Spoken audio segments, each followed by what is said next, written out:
Olá, meus preciosos irmãos, meus amigos, preciosos ouvintes, todos vocês que estão neste momento ao alcance da minha voz, que a maravilhosa graça do Senhor seja derramada abundantemente em os vossos corações. E que alegria é poder estar mais uma vez para juntos desfrutarmos destas preciosas palavras de vida. Que belas são estas palavras que procedem diretamente do Senhor, do trono da sua maravilhosa graça. Estamos aqui para mais um programa Semente de Vida e estamos aí defendendo, esse tema maravilhoso do batismo com o Espírito Santo de Deus, ou seja, o selo de Deus que nos guarda até aquele precioso dia da redenção, quando seremos redimidos tanto no corpo quanto na alma, na sua totalidade. Aguardamos por esse dia, ansiamos por esta hora e vivemos cada dia antecipando esse glorioso dia em que Cristo retorna para nos levar à glória com Ele. Nós temos um corinho que diz: foi no Calvário que Ele, sem palavras, demonstrou ao mundo inteiro o que é o amor. E a Bíblia nos diz, em São João, no capítulo 3, no versículo 16, aliás, essa é uma escritura, ou um versículo áureo de toda esta Bíblia Sagrada, porque Deus amou tanto o mundo que deu o seu Filho único, para que todo o que nele crê não pereça, mas tenha a vida eterna. Quero lembrar que verdadeiramente não havia ninguém que pudesse vir e pagar o preço que foi exigido. Ninguém. Quando foi feito aquela inquirição, não houve um sequer que pôde verdadeiramente vir e pagar o preço. Mas Deus, Ele mesmo, desceu da sua glória e se vestiu de carne, ou seja, foi feito um ser humano como eu, como você, para viver uma vida como nós vivemos, sobre os mesmos desejos humanos. E foi até o Calvário e ali pagou o preço da nossa redenção. Ali ele foi crucificado. Ali ele derramou o seu precioso sangue para nos remir. Como disse São Pedro, não foi com ouro, não foi com prata, mas foi com o precioso sangue de Deus. Foi ali onde Satanás foi definitivamente vencido, onde ele foi completamente derrotado, porque o maior preço que já foi exigido foi pago. E o único que poderia pagar veio e foi até o Calvário. E foi ali aonde o preço foi pago. E nós sabemos que aí está a maior demonstração de amor. E às vezes nos perguntamos, que amor foi este? Isto excede todo o entendimento. Nós encontramos poetas tentando expressar a grandiosidade desse amor e, no entanto, não deram conta de expressar o quão grandioso foi esse amor de Deus. Pois é, aqui na mensagem O Sinal, essa mensagem que nós não conseguimos nos separarmos dela, porque, aliás, o mensageiro, quando a pregou, ele disse que esta deveria ser a mensagem que deveria acompanhar, os 7 selos. Quando os selos foram revelados, foram abertos, porque nós temos uma promessa do Senhor em Apocalipse capítulo 10, que nos dias da voz do 7º anjo, quando ele tocasse a sua trombeta, todos os mistérios de Deus seriam revelados, seriam dados a conhecer.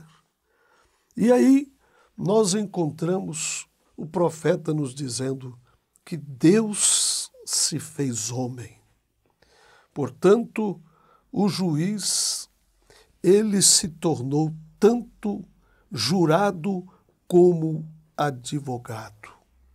E ele tomou nas suas mãos a sua própria justiça, ou seja, a justiça da sua lei, tudo aquilo que ela estava requerendo.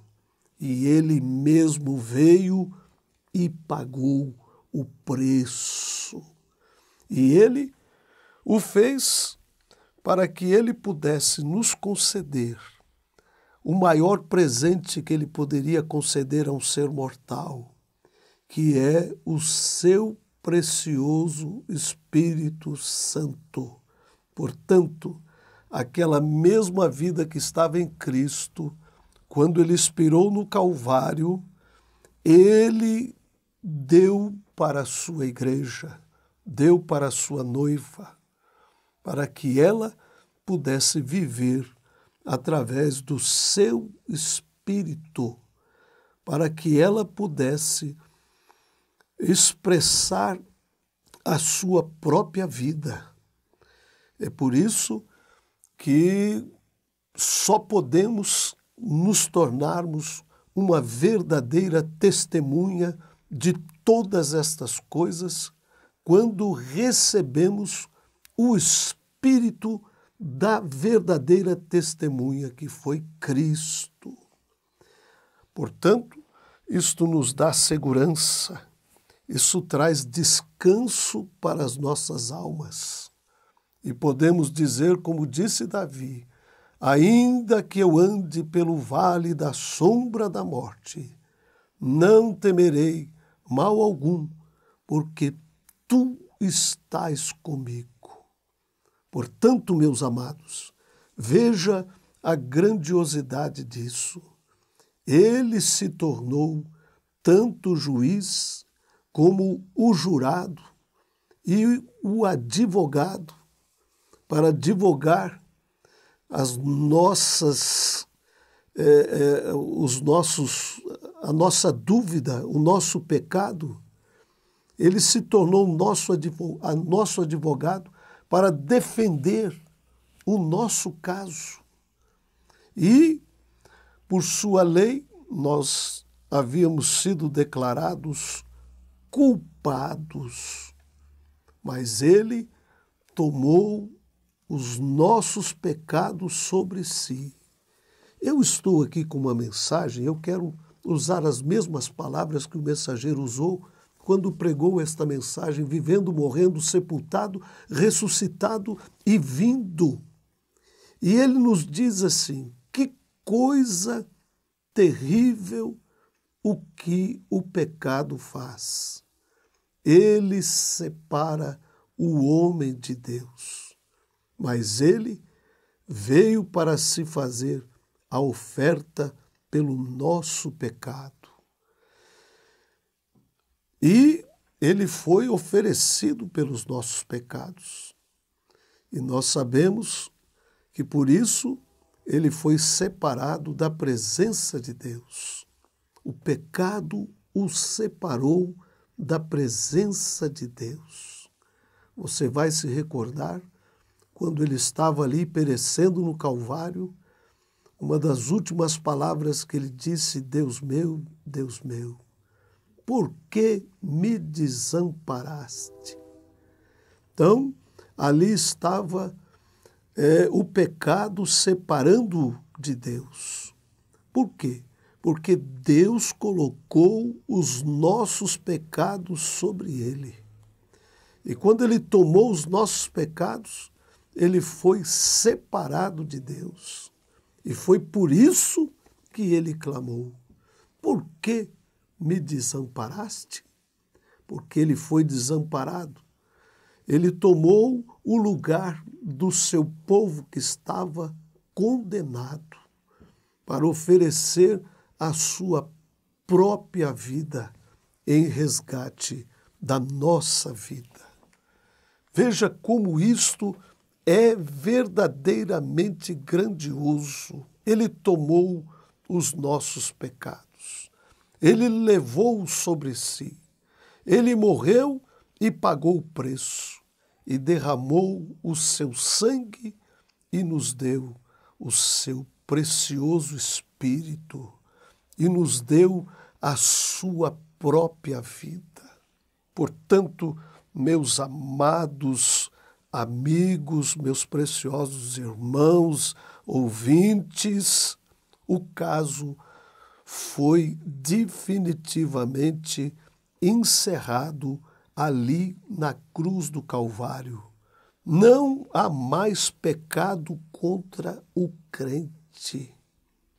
Já não existe mais, diz o mensageiro, aquele que ouve as minhas palavras e crê naquele que me enviou, tem a vida eterna e não entrará em juízo, mas passou da morte para a vida. Portanto, o caso foi concluído, definitivamente concluído. E aí, em todas as mensagens, nós encontramos um mensageiro fazendo menção desse glorioso dia de vitória para nós, em Cristo Jesus, nosso Senhor. A dívida foi paga. Tudo que havia contra nós foi apagado naquele dia no Calvário. Portanto, nos resta apenas, nesta hora, que nós, com o seu precioso Espírito Santo, vivamos uma vida que seja digna desse precioso Evangelho que ainda nesta hora está gotejando o precioso sangue de nosso Senhor Jesus Cristo. Nós encontramos a todos os apóstolos, profetas e todos estes santos que têm sido usados nas mãos de Deus, nos exortando para vivermos uma vida limpa, uma vida santificada, uma vida que estejamos cheios com o seu precioso Espírito Santo. Veja aqui, eu estou com a primeira carta do apóstolo Pedro e ele diz assim: portanto, preparem sua mente para a ação e exercitem o autocontrole. Depositem toda a sua esperança na graça que receberam quando Jesus Cristo foi revelado. Sejam filhos obedientes. Não voltem ao seu antigo modo de viver, quando satisfaziam os seus próprios desejos e viviam na ignorância. Agora, porém, sejam santos em tudo o que fizerem, como é santo aquele que os chamou. Pois as Escrituras dizem: sejam santos, porque eu sou santo. Lembrem-se de que o Pai Celestial, a quem vocês oram, não mostra favoritismo. Ele os julgará de acordo com suas ações. Por isso, vivam com temor durante o seu tempo como residentes aqui na terra. Pois vocês sabem que o resgate para salvá-los do estilo de vida vazio que herdaram de seus antepassados não foi pago com simples ouro ou prata, que perdem o seu valor, mas com o precioso sangue de Cristo, o Cordeiro de Deus, sem pecado, sem mancha, que veio para tirar o pecado do mundo. Ele foi escolhido, diz Pedro, ainda antes da fundação do mundo, mas agora, nesses últimos tempos, foi revelado por causa de vocês. Por meio de Cristo, vocês vieram a crer em Deus, depositam sua fé e esperança em Deus, porque Ele ressuscitou Cristo dos mortos e lhe deu grande glória. Uma vez que todos vocês têm sido purificados de seus pecados, quando obedeceram à verdade, tenham como alvo o amor fraternal, sem fingimento. Amem uns aos outros sinceramente, de todo o coração, pois vocês nasceram de novo do seu espírito, não para uma vida que pode ser destruída, mas para uma vida que durará para sempre, porque vem da eterna e viva palavra de Deus. Por fim, tenham todos o mesmo modo de pensar. Sejam cheios de compaixão uns pelos outros. Amem uns aos outros como irmãos. Mostrem misericórdia e humildade. Não retribuam mal por mal, nem insulto com insulto. Ao contrário, retribuam com uma bênção, pois foi para isso que vocês foram chamados e a bênção lhes será concedida. Que coisa maravilhosa!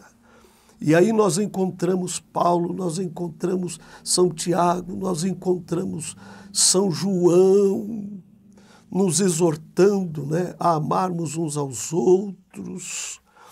Ele está continuamente nos levando a este posicionamento devido com Cristo Jesus, nosso Senhor.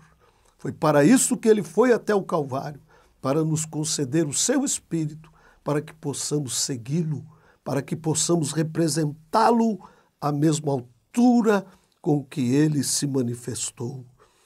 Olha o que diz Pedro aqui em sua segunda carta.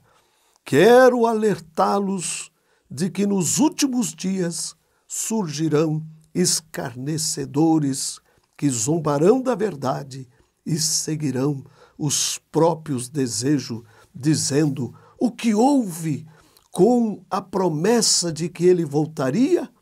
Desde antes do tempo de nossos antepassados, tudo permanece igual, como desde a criação do mundo.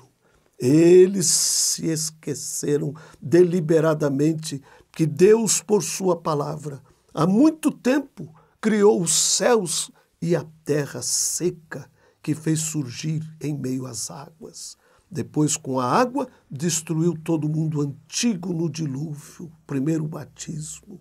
Pela mesma palavra, os céus e a terra que agora existem foram reservados para o fogo e estão guardados para o dia do julgamento, quando todos os perversos serão destruídos. Logo, amados, não se esqueçam disto. Para o Senhor, um dia é como 1000 anos e 1000 anos como um dia. Na verdade, o Senhor não demora em cumprir sua promessa, como pensam alguns. Pelo contrário, Ele é paciente por causa de vocês. Não deseja que ninguém seja destruído, mas que todos se arrependam. Contudo, o dia do Senhor virá como um ladrão. Os céus desaparecerão com um terrível estrondo e os elementos serão consumidos pelo fogo e a terra e tudo o que nela há serão expostos. Visto, portanto, que tudo ao redor será destruído, a vida de vocês deve ser caracterizada por santidade e devoção, esperando o dia de Deus e vivendo cada hora, cada instante, antecipando a sua vida. Nesse dia, Ele incendiará os céus e os elementos se derreterão nas chamas. Nós, porém, aguardamos com grande expectativa os novos céus e a nova terra que Ele prometeu, um mundo pleno de justiça. Portanto, amados, enquanto esperamos que estas coisas aconteçam, esforcem-se para levar uma vida pacífica, pura e sem culpa aos olhos de Deus. Lembrem-se de que a paciência de nosso Senhor permite que as pessoas sejam salvas, a longanimidade de Deus. Foi isso que o nosso irmão Paulo lhes escreveu com a sabedoria que lhe foi concedida. Ele trata destas questões em todas as suas cartas. E alguns de seus comentários são difíceis de entender, e os ignorantes e instáveis distorceram suas cartas, como fazem com outras partes das Escrituras. Como resultado, eles próprios serão destruídos. Portanto, meus amados e preciosos irmãos, nossos amigos e ouvintes, continuemos a amar uns aos outros, pois o amor vem de Deus. E quem é nascido de Deus, conhece a Deus. E quem não ama, não conhece a Deus. Porque Deus é amor. E quero dizer para vocês, meus preciosos irmãos, amigos e ouvintes, que para entrar além da cortina do tempo, na sexta dimensão, só o amor perfeito para entrarmos neste lugar. Ou seja, precisamos do Espírito Santo, que é Deus. E Deus, em sua essência, é o amor. Já estou encerrando com isto. Veja, a fé e o amor são como irmãos gêmeos. Sem fé, ou a fé sem o amor, ela não chega a lugar algum. Porque a substância desta fé tem que ser o amor. A fé, ela tem que estar baseada num Deus, cuja a essência é o puro amor. Portanto, que Deus derrame esse precioso Espírito Santo por sobre os nossos corações, para que nós possamos amar a todos e mesmo os nossos inimigos, como estivéssemos amando a nós mesmos. É o que diz a palavra. E só com seu precioso Espírito nós daremos conta de viver esta vida e aguardarmos por esta bendita, venturosa hora do seu retorno. Deus abençoe os vossos corações nesta hora e que a graça maravilhosa do Senhor esteja fixando cada uma dessas preciosas palavras no âmago de nossas almas.